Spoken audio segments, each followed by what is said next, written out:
terms of us dealing with this coronavirus, and I was particularly keen to speak with some of the multicultural media and make a few comments through you to the broader multicultural community, and then to be able to address some questions which you may or may not have. The first point is that I just want to say a very big thank you to the broader multicultural community for how they're going about their lives at the moment in accordance with the government restrictions. And we appreciate that these are unprecedented times, that we're asking people to do things which they may not ever have been asked to do. And I just want to say thank you for cooperating, because all of us have to step up and do these things.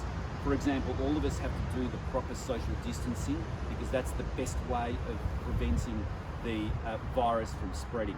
We all have to take heed of the requirements in relation to groups assembling indoors and also groups assembling outdoors.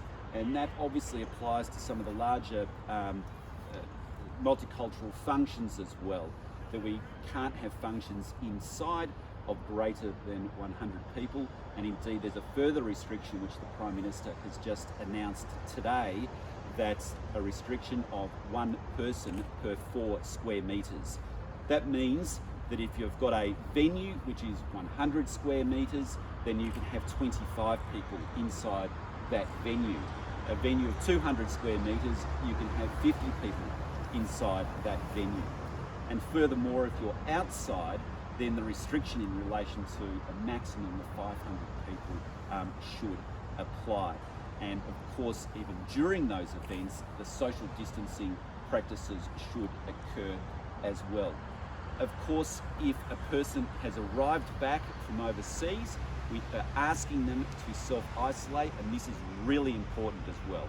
And there are serious penalties associated with not heeding that particular requirement, and the states and territories have put in place those financial penalties for such people who do that. So these are all very important requirements that we are asking all Australians to abide by. And I just want to thank the multicultural communities for their cooperation in abiding by these requirements and doing their bit to slow down this spread of the coronavirus. As the Prime Minister said, we can't stop the spread, but we can defeat it by slowing its incidences down. The second thing, if I can say, is that we obviously announced yesterday some significant travel restrictions, meaning that there's only Australians, permanent residents and close family members can now travel to Australia if they are abroad. And I appreciate that this has a higher impact on new migrants to this country than people who may have been here, their families, for generations. And in part because you have greater interactions with your loved ones in other countries. And so again, I just thank you for your patience on this and your understanding in relation to this particular restriction which has been put in place.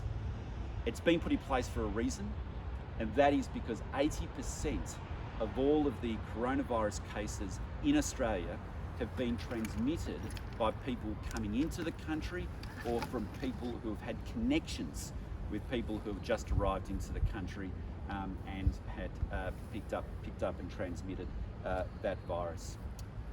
Third point I'd say is that there's a lot of misinformation out there, and I encourage people to only source their information from the government sources, and particularly from the health.gov.au website.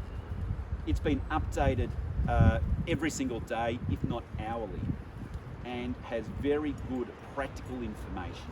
So if you have questions, go to health.gov.au as the source which you should go to for information. Don't listen to your information from Twitter or from Facebook or from WeChat or other social media outlets. Please go to those government sources to get that information. That's very important because there is misinformation which is spreading out there.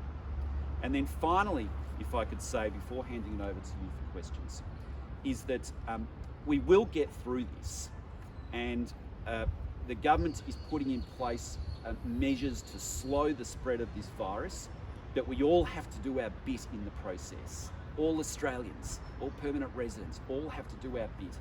to get through it, but we will get through on the other side, and then we'll resume activities as we normally have. But it's a tough time for everybody at the moment, and I again just reiterate my thanks for your cooperation as we deal with the enhanced restrictions. And I know many businesses as well who are really suffering. We have sympathy for those, and we're putting in place measures to support those businesses as well. So let me finish there, and I'm happy to deal with any questions people may have. Has the federal government and also the state government actually got the communication strategy to communicate with the linguistic diverse community in case Yeah, I should have mentioned that even on the health.gov.au website there are translations for the major fact sheets in multiple languages. So please go to that site, find that language should you need a different language, and it is available there. The other important website, of course, is the Home Affairs website, and it has information in relation to visas, which I know there may be some questions in relation to. Mr. Minister, there are thousands of working holiday visa backpackers stuck in Australia because of recent travel ban made resulting in lots of their flights cancelled. So what are we supposed to do? Because many of them's visa are going to expire very soon. Yeah, and this doesn't just apply for working holiday makers, but it applies to other people who are on temporary visas and their visa may be coming to an end soon. I would say to those people that if they cannot exit Australia or want to stay in Australia, then please let the Department of Immigration know as quickly as possible and inform them of your circumstance. We will be able to deal with those individual cases. More broadly, of course, we're looking at all the temporary visas, knowing that we will have fewer people coming into the country on temporary visas, and many of those people are essential for essential services and for businesses to keep going. So we're cognizant of that, and we're also cognizant of the issue which you just raised of people who would be planning on exiting the country. So we're examining that urgently in terms of the temporary visas, and we will be providing more flexibility in that regards. I should have mentioned this at the outset, for those people who have visas expiring very soon, yes, call the immigration department, or certainly let them know, but then you will be able to apply for a further visa, and we certainly are taking into account the coronavirus circumstances. Minister, the government has been spending a lot in communicating with the Australians about this virus and the situation, so that we equip them and educate them with everything they need to know. How much do you think you can ask the government to spend on the Multicultural Committee to achieve this goal? And will you prefer setting up a separate Multicultural Information Different Center so that all the multicultural media outlets and the community organizations can be connected through this, rather than going to the health.gov.au website to find out something and distribute through social networking mechanism? Yes, so the health.gov.au website is the most authoritative site for all Australians, no matter what language you speak. Please go to that website. There are translations into multiple languages on that website. I'm also asking you as the multicultural media to impart good information as well to your readers and to your listeners and to your watchers. That's very important. What I was saying earlier is that there is a lot of false information out there, and we have to ensure that people are getting the right information, the factual information, and that way people know what's going on and calmly adhere to those messages while going about as much as humanly possible their ordinary business. Is there a budget for the multicultural media? The ban of the time, like it's 9 p.m. tonight, but there are some flights coming in at 20 past 9. So what are you going to do with those people on arrival? So this was announced yesterday at about 3 or 4 o'clock. So what's that make it? 30 odd hours before those flights were scheduled to arrive, and it was timed to be in alignment, obviously, with New Zealand as well in terms of that being made. So it will be very few people who will be arriving after that time, because 30 hours is almost 2/3 part of it to be able to get to Australia. a big debate about whether the schools should be open or shut. But the Prime Minister did mention about schools are open in Singapore. But the model which is being followed in UK is the healthcare children of the healthcare workers are the only ones who are going to school. For everybody else, the schools are shut from Friday. Is it not a good model to adopt here? So we are asking all schools to remain open, and that is being done on the advice of the Chief Medical Officer of Australia and the Chief Medical Officer of every state and territory government. And that advice has been provided to the National Cabinet, which consists of the Prime Minister and the Premiers of Australia. And collectively and unanimously, the decision has been made to keep the schools open. And for a number of reasons, not least of which is because if the schools were closed, we would probably lose 30% of the nursing workforce. And we need all the health professionals at the moment to be working.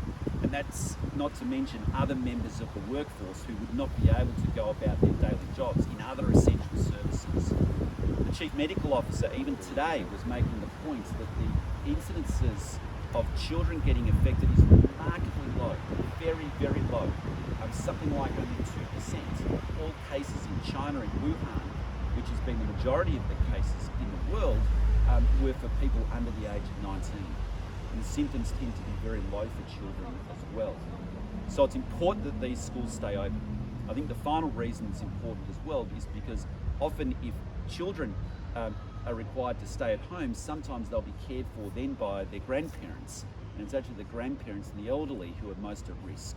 So for all of those reasons, the unanimous decision of the National Cabinet was to keep the schools open for the time being. Yes, sir. With people on working holiday visas at the moment and they're potentially be breaching their terms, what does this mean for regional areas that rely on people on working holiday visas in the area? And in terms of the flexibility, what does that mean for practical? Yeah, so we're working through this right now, and we're very cognizant, particularly in the regional areas who do have to apply for working holiday visas, or maybe the Pacific Islander scheme, and would be expecting a group of people possibly to be arriving over the next couple of months to pick the fruits or do the other agricultural work that would be required. So I've been in constant discussions with the Agricultural Minister, with the Employment Minister and with the Foreign Minister in relation to this matter, to provide solutions to meet the needs of that, particularly of the agricultural sector, but also to meet the needs of those people who may want to stay longer in Australia. So we're working through that presently. As I said, if the person's visa is expiring literally any day, please notify the department immediately. And in the short term, we'll be dealing with this broader question of flexibility in relation to the visas. And how So other people have any questions? Yes, sir. People from emergency during this period, what advice are you going to provide to them? How they travel, what arrangements are there? Sorry, I didn't quite catch the question. The Please people speak up. got emergency to travel overseas like India. Yes. So during this period, what they have to do, what are the So the question was in relation to if you have to travel overseas for emergency reasons. The strong advice is do not travel overseas at this time. That is the unequivocal, strong advice given to all Australians. Do not travel overseas. And please go to the smarttraveller.gov.au website, which has further details in relation to that. Do not travel overseas. That is the absolute strong advice. Now, that is an advice. If people breach that advice and go overseas, when they come back, if they're an Australian citizen or a permanent resident, they will be required to self-isolate for 14 days.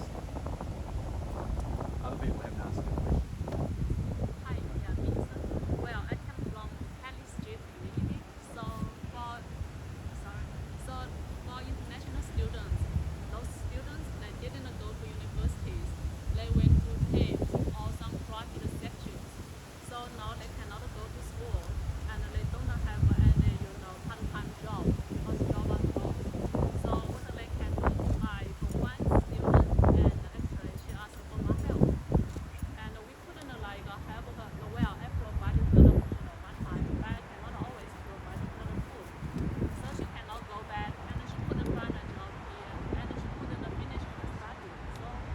So just let me be clear. This is an international student who has been here, who's already here in Australia, presumably since the beginning of the year.